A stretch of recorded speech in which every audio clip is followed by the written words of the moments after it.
This video will demonstrate the use of the SH5 Anterior scaler. This scaler is designed to be used for interproximal light calculus removal only. Interproximal light calculus removal only.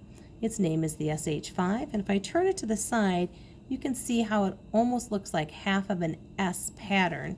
That is one way to remember that end of your anterior scaler as the SH5. Again, used for interproximal use only, so you would start at your line angles. I will start at my surface toward me, again as being right hand dominant. I would be at a 9 o'clock position. I'm going to start at my line angle, and let's point out a couple parts of this again. This is my lower shank in green. This is my heel in orange.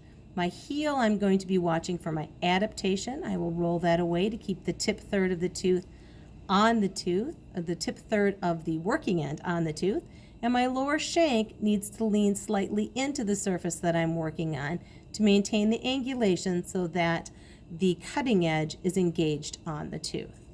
I'm going to start on my line angle, getting my grasp nice and close, my fulcrum nice and close, and my nice modified pen grasp.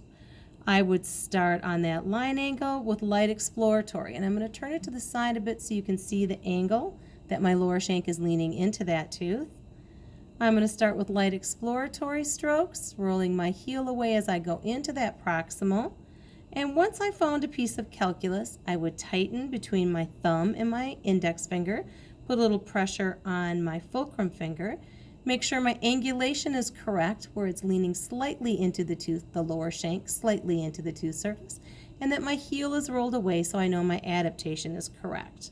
I would then lock on that cutting edge, apply my pressure, and bite up and away. Lower shank would come towards me and towards the incisal edge would be the up. I'm then going to go back to my angulation, lighten my grasp, and I'm going to reassess that area and continue further halfway across that interproximal. I'm then going to back out. I'm going to change my operator positioning to 12 o'clock. You have the basic zone of 11 till 1. I'm again going to start on the line angle, not on the direct facial. It's line angle as interproximal use only.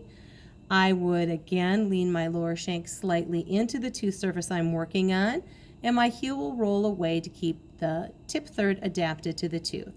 Light exploratory strokes with wrist activation, nice and close with my fulcrum, maintaining my modified pen grasp, found a deposit, a little bit of pressure between my thumb and index finger, making sure I'm putting a little pressure on my fulcrum finger, that I have my modified pen grasp, that my angulation is correct, slightly leaning into the tooth surface, my adaptation is correct with my heel being slightly rolled away, pressure on, biting up and away, and then I'm going to go back and I'm going to lightly re-explore that area halfway across that proximal.